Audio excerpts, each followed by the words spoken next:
Spider-Man team cake tayo today. Hello mga Mima! Another day, another mini vlog na naman tayo for today's video. So itong cake na to ay order ng taga San Jose, Gonzaga, Cagayan. And ang size nito ay 7 by 6 inches ang order. Pero itong cake na to is naging 7 by 7 inches na. Ganon. And alam nyo ba, parang ang ganda pala tignan yung size na 7 inches. Charot! Guys, 7 inches na cake yun ha. Charing.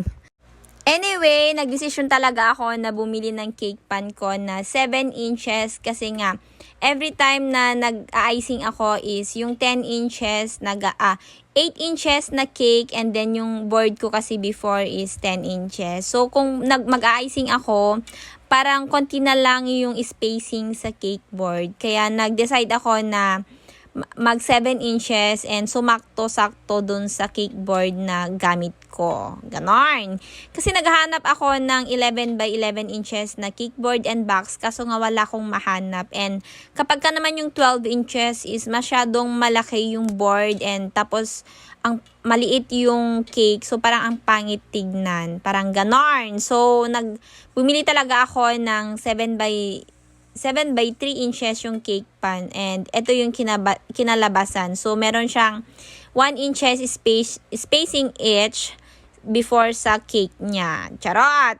So, yung gamit ko pala dito na food color ay Chef Master na red para ma-achieve ko yung pagka-dark talaga ng icing na Spider-Man. Tapos, ang icing na gamit ko dito ay Bakersfield na Whip It. Ang nag-iisang pangmatagalan na icing. Charot.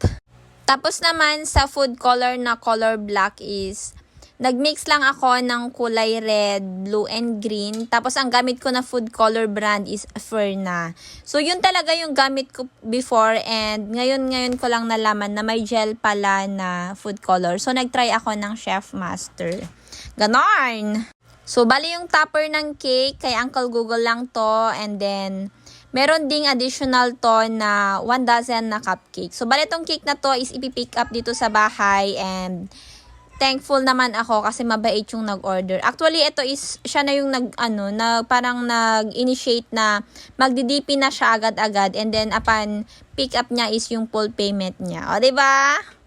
Sana all ganun lahat ang customer. Charot! Kapag pala ganitong mga katangkad na ng cake is kailangan nyo nang maglagay ng Zago straw para meron naman siyang dowel or foundation para hindi naman ma-slide yung cake. So, ito na yung kanyang final outlook. For baking stock, ilalagay ko sa orange and yellow basket. So, yun lang. Bye everyone. Bye!